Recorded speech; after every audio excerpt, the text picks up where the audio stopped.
we need to talk about what conversations can happen in AI and which need to happen around the kitchen table.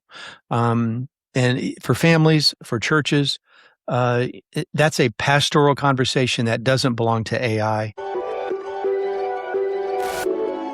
Everyone, welcome back to the Intentional Churches podcast. I think we're starting season 11, Drew. It's kind of blowing my mind how many of these we're doing. And what did you start when you were in junior high? That's amazing. Well, yesterday, Drew, I turned 54. I think I'm a little older than that. So, hey, everyone, we want to just remind you that we're kind of in this season that we entered into a conference this year of IC version 3.0. It's a very exciting season. We're focusing on this idea and concept of radical alignment to personal ownership of the Great Commission. This is really the unlock to any church, especially if you're growing right now, which a lot of churches are. And so we want to present to you this new assessment. It's called the Radical Alignment Assessment. It's meant to be taken by you first and then handed to your team. And then if you do that, we can jump on a call and just see really concretely where the alignment sits in your team. So check that out. And then just a good friend, becoming a good friend. Drew Dickens is on with us again. Drew, welcome. A blessing. Thanks for inviting me, and thrilled to be a part today. Yeah, man. So I'm going to get right into it. Thanks for coming to conference this year. It was great having you, and really, really touching, man, in the last session where you shared about just some of the personal stuff you've been through with your wife and your family. Thank you for being vulnerable like that. And yeah, man. So I wanted to just get your take real quick before we jump into some AI conversation. What was your take? You've been to a lot of conferences over your lifetime and maybe a few church ones. What was your take just kind of on the IC crowd and these churches and church leaders from your time with us? My first take is my son and daughter-in-law, they got married in Louisville several months before then. And then I went back for the conference. And so I've been to Louisville twice and had dinner at that same restaurant 3 times in a row. So that's my big take is next time, let's pick a different restaurant. I tell you what, two different directions. So the tracks that I was in for executive pastors, senior pastors, coaches, obviously my lane is AI, spirituality. The big takeaway from the executive pastors, loved that group, was just the efficiencies of AI. So that was forever ago, how many months ago it was. Those things have continued to just grow exponentially since then. A lot of talk around efficiencies. Man, how can this take that first 30 minutes of my day off my desk? The pastors, though, man, the senior pastors, teaching pastors, I'll never forget, there was one pastor sitting off to my right. I'll never forget where he was sitting. And he said, hey, before we start, can we close the back door? Because I'm going to share some stuff I'm doing with AI that I don't want my congregation to know about. And everybody started laughing. Almost some fear in the room around AI, of them facing it kind of privately. How am I using it? Do I want to share with how I'm using it? So kind of some fear and from some anxiety around AI from the senior pastors. So, but just some great conversations, phenomenal conference. Yeah, it really was, man. It's been 4 months, which in AI years is like 40 years, right? Yeah, exactly. Yeah. So, I want to, next year we're in Chicago and I can't wait. We're at a great church there called Christ Church in Oak Brook, which, ironically, has been a very influential, evangelical church around C-suite in America. In fact, one of their former board members and still regular attenders, becoming a good friend, who's a CEO at McDonald's. It's fun getting their take on just kind of where things fit. But Drew, we had you on the podcast several months ago, even before the conference, and I wanted to come back to get in a bullet point form. Where are we today with AI? I think I saw a stat through a survey that like 95%, 93% of pastors are now using AI, or church leaders. And, we can talk for a little while about how they're utilizing it, but I really wanted to kind of reset for our listeners. Where are we at today with it before we jump into really, how's it affecting our congregation, how we pastor? Yeah, let's put a pin in the 90% number because I just did my it's going to be tomorrow's podcast is on those surveys because they're coming out like crazy right now and the numbers are all over the board. So let's come back to the 90%. Where are we? You asked a couple of days ago over the last couple of months, last couple of days, definitely the last few weeks. This has been the summer of new models. So every hyperscaler, every frontier, every larger language model that we're all familiar with, Anthropic, Claude, Gemini, ChatGPT, they've all come out with new models. Some of them have come out, the government's pulled them off and then re-released them. But Claude came out with Fable. The government pulled it off, then they put it back. Claude Fable 5 is now out. ChatGPT came out with 5.6 Sol, which is their newest model. Also, Anthropic came out with Opus 5. Gemini came out with 3.6. DeepSeek, which is a Chinese language model, they've got version 4. So it's been the crazy summer thus far of everybody coming out with one more model and kind of trying to stay on top of that, which is impossible. Don't try. Let me do that for you. The other big thing is AI policies. A lot of these which is kind of a frightening when I say this out loud, but a lot of these organizations are basically telling the federal government, we build this thing, but we don't trust ourselves. So put policies in place to keep us in guardrails. So the very designers of AI are saying we don't trust ourselves in what we're building. So do it for us. Lot of talk around AI policy right now. How much do we want the government involved or not involved? Two of these language models, both Claude and ChatGPT, both went rogue last week. Broke out and got onto the internet, shouldn't have, and started hacking into other organizations. Some really crazy things going on right now around AI policies. Of course, a lot. You mentioned the next conference up in Chicago. Microsoft just bought a nuclear power plant just south of Chicago. So a lot of conversations about data centers, around power use, water use. A lot of local cities are, putting really tight guidelines around. A lot of them be able to block data centers being built. So that's just some of the things going on in the field. Yeah, I think this is good for us to note. In church leadership, we typically we think we move at speed, but we really don't. And to be able to keep track, like you just told me several things, and I'm reading news every day. You told me several things I did not know right there. Let's transition and talk about, one of the things we've highlighted before. It's whatever the number is. It seems like church leaders are primarily using AI for admin type efficiencies. Are you seeing any, when you interact with church leaders, are you seeing any beyond admin applications of AI in the church, in church leadership out there? And if so, can you share a few of those? Yeah, and I'm really excited about those. But to your point earlier about the surveys, it's interesting. Lifeway Southern Baptist came out with one. Barna came out with one last week. Surveys on AI usage. PushPay in partnership with Barna. Exponential AI. All these. What's really interesting though, either we haven't figured out how to ask the question, what using AI means, or someone's not telling the truth, because Lifeway was 10% of pastors are using it daily, all the way up to, I think, PushPay. Their survey said 78% are using it every day. I don't think we figured out how to ask the question, but the numbers are all over the board. And I think that's interesting because it says we don't know what it means to use AI. And so a lot of people are using it just to write a better email or to create an image, for a newsletter or something like that. So that where it's going beyond administrative support is people that are waking up to agentic AI, where we've been over the last, I don't know, decade, but 6 years, let's call it, is generative AI. It's question and answer. I'm going to go in and ask it a question. Where's a verse that Jesus talked about this, or how many quarts are in a gallon, or what was the score, whatever. We're basically using it as Google, right? And that's where most of us are using it.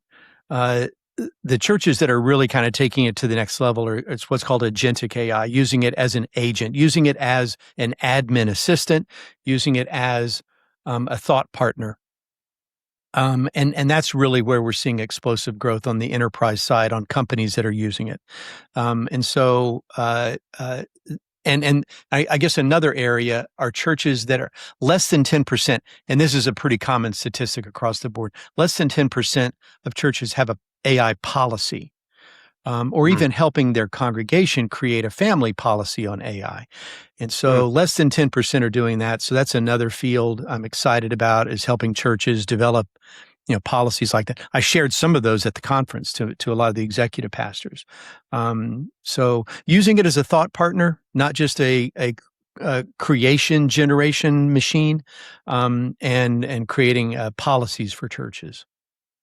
Yeah, we have definitely found that to be true. The just like the AI companies are like beginning to try to figure out how to get their policies in order. This is not a common topic quite yet. It is in the executive pastors. It's becoming a topic. Where do we have policy around, and even having it around our families? Not even on anybody's radar yet. So, Drew, let's transition. You go ahead. And even I think as simple as, it can be a complex conversation, but just as simple as, we need to talk about what conversations can happen in AI and which need to happen around the kitchen table. And for families, for churches, that's a pastoral conversation that doesn't belong to AI.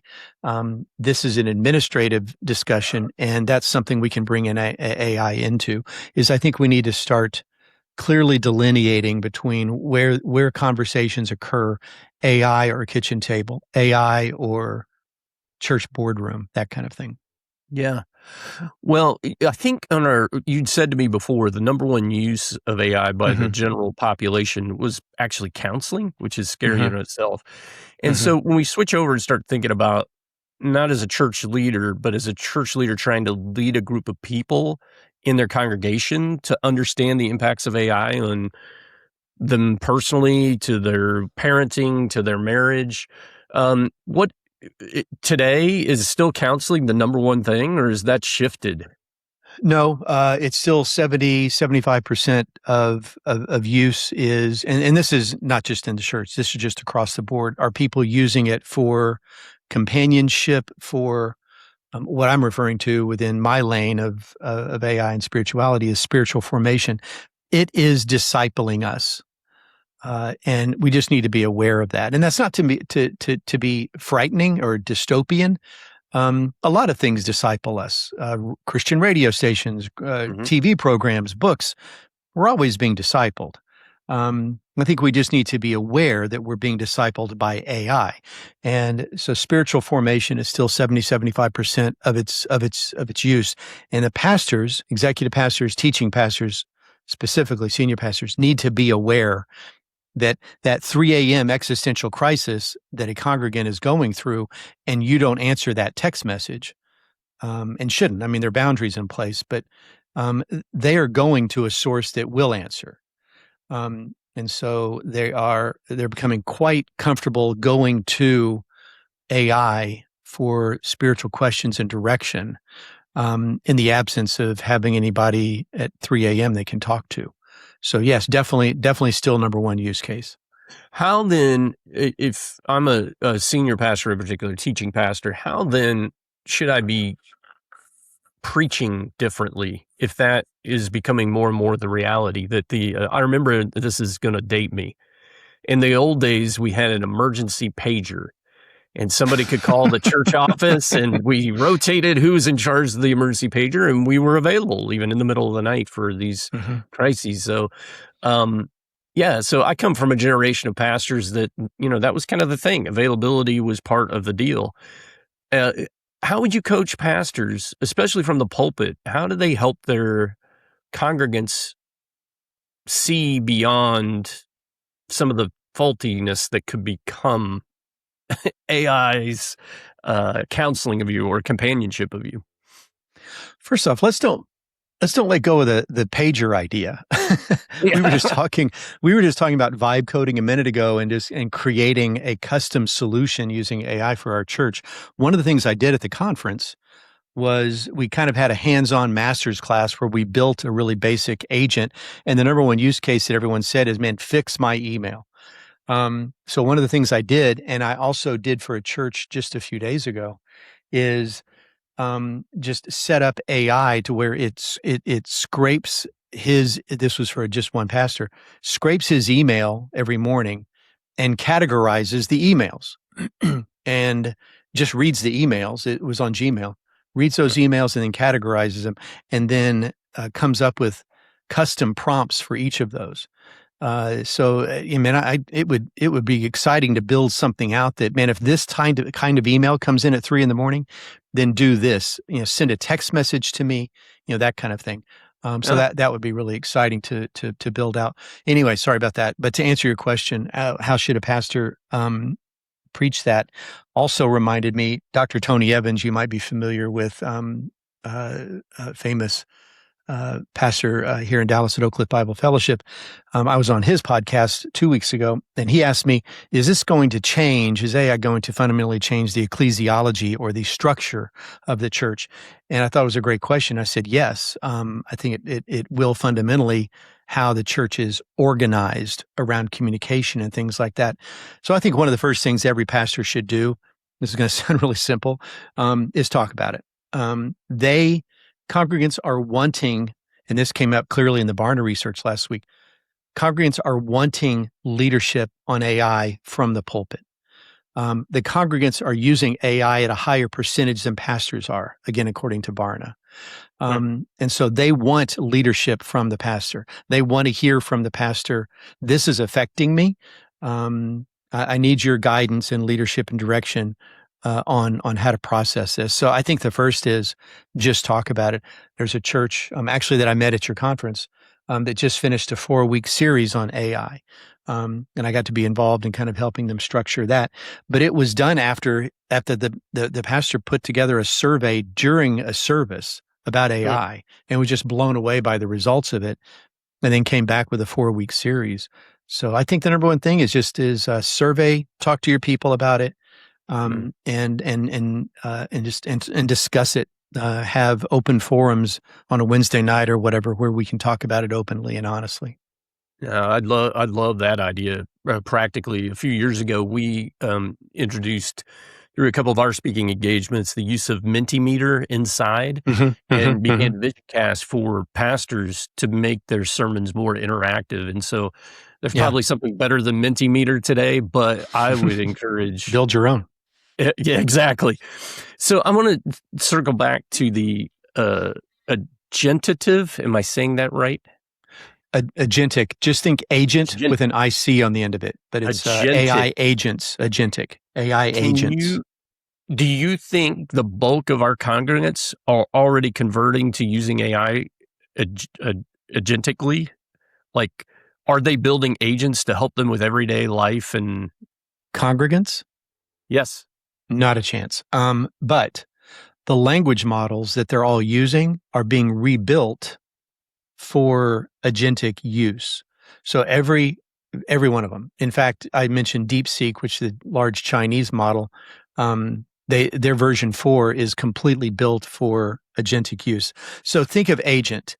So think of travel agent, real estate agent, talent agent. If you buy a house, travel agent. If you're going to go on vacation, you call the travel agent, and they're going to be able to book your travel, airfare, rental car, hotel, restaurants. They've got all those bridges and those connections, right? In fact, those are two important words: bridges and connections. But they know how to do all that. All they need is your credit card, and they will do all that for you. Well, that's agentic AI. Is instead of me logging into ChatGPT or Claude and say, "Hey, write an email," it's going to read my calendar that day and notice that I've got an appointment coming up with, Doug and I are going to be talking today, and hey, Drew, should I put together an outline for the podcast? Here's a sample. I just sent it to Doug. And Doug responded, and here's my response back to Doug, never touched by human hands. So that's agentic AI. It's acting as an agent on your behalf autonomously, to do all those things for you. So when do you think that, first, what's your prediction on the adoption of agentic by pastors or church leaders? The use of it in everyday life, and then for congregants. Are we months away, weeks away, years away? Of adoption. Yeah. For them adopting agentic AI, pretty low. For them hiring a team of 20 admins that at your beck and call, that, by the way, don't cost anything, don't call in sick, and they work 24 hours a day. I think that's really high. So getting bogged down in a lot of the terminology and how it works and all that, I think is pretty low right now. The idea of it, I think they're clamoring. I've never met a pastor that says, "Boy, I have too many people, too many thought leaders on my staff. If I could have one more, if I could have someone to do this for me, then I could do that." No one went into full-time ministry to write more emails. If I could spend more time at the hospital, if I could spend more time visitation, if I could spend more time in sermon prep, what could I take off of the pastor's desk so they could do that? That's agentic AI. So it's already happening. What we see is if you log into any of the Microsoft products, you're familiar with Copilot. Copilot is an AI agent. So it's already being integrated into what we're doing. It's just, we don't recognize it. It's kind of invisible. But it's already there. We're already there. Yeah. So but for a congregant to say, "Boy, today I'm going to build an agent that's going to do this for me," right now that's a bit complicating, but it's becoming easier literally by the day. And so I would say we're months away from anybody being able to do say, that. "Hey, yeah," to do that. Do you think that day will have a different kind of impact on the spirituality of the congregant, the relationship to Jesus? I love the question around the ecclesiology. And of course, with IC, we're really strong around, we've got to get back to a personalized missiology, where we're all engaged in non-believers' lives. But yeah, do you see it that day affecting the congregant more? And if so, how? Yeah, a term I use a lot is frictionless faith. And we're in a an era of soft era where things are just becoming easier for us, and that really is the mission of AI, is to make things easier. Well, Scripture tells us often that carrying his cross daily is not an easy task, right? So there's some things that are going to be hard. There's some things that should be hard. Um, you and I could build out an agent that sends out a gospel presentation to everybody in a certain zip code, and then with clicks in it for them to respond, never touched by human hands. I'm just not sure that it takes the humanity out of the loop. Yeah. And I don't think that's healthy for us spiritually. So I do think there's some risks in agentic AI for us spiritually. If it makes our faith too easy without friction, I think we grow from the friction. Yeah. And so that concerns me. I wholeheartedly agree. Like, part of the deep discipling of the believer is to risk, with the non-believer, that friction and fear, sometimes anxiety about sharing story and getting story. And if you're an introvert like me, not getting your alone time, whatever it is part of the transformation of the believer's heart, is part of the dying to self when you sacrifice. And so that has concerned me, as the church world has gone down this path, and there's been a lot of consolidation on the tech side over the last few years. Yeah. It concerns me that those at the helm are going to implement things that double down on the institutional mindset, that as if our faith is more transactional. I don't know, Drew. Any thoughts around any of that? Yeah. My podcast last week was it's really interesting. One of the you know, I know you've got kids. I don't know how old they are, but any parent whose child is in college getting a degree in philosophy has got to be asking themselves, is there a job out there? Going to become a barista at Starbucks? And one of the fastest growing fields right now in AI is philosophy.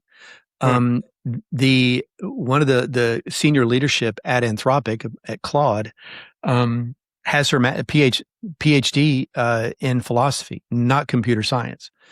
And so a lot of the language, a lot of these language models understand that our humanity is at play. I'm not implying that they have an interest in spirituality, but they understand. I was about to say the Imago Dei. I'm not sure they understand that, but they understand that our humanity is at play here, and they take that very seriously. So I don't think that I'm aware. Although it's interesting, actually, Claude has invited recently. Anthropic has invited spiritual leaders across many world faiths to Silicon Valley to meet with them to talk about this topic. So I think they do understand that this is affecting who we are, what it means to be human, what humans are for. As it gets smarter and faster, and it starts to check off a lot of the boxes that we used to hold dear as our humanity, creativity, subtler languages. When it starts to check those off, I think it forces us to sit down and ask then, if it's doing everything that I used to consider human, then what is left for me? And that at its core is a spiritual question. We've been writing on that for 4,000 or 5,000 years, right? Since the garden. And so that's a question we know well. So I think they're even recognizing a lot of the language labs. We need to invite them to have a seat at the table. Yeah, it's an interesting time. I think I said this when I introduced you at the conference. I'm going to say it to our listeners again. We cannot live in fear. And there is a divide in Christian Jesus followers right now where there's a lot of fear around AI. And I think just the reminder to all of us, we have to lead our congregations through this. And so, Drew, always good to have you. And if you will, we'll have you back on many more times, because I just think this moment in history is very, very special for the church. And if you're tuning in, just our kind of call to action for you is consider this radical alignment assessment.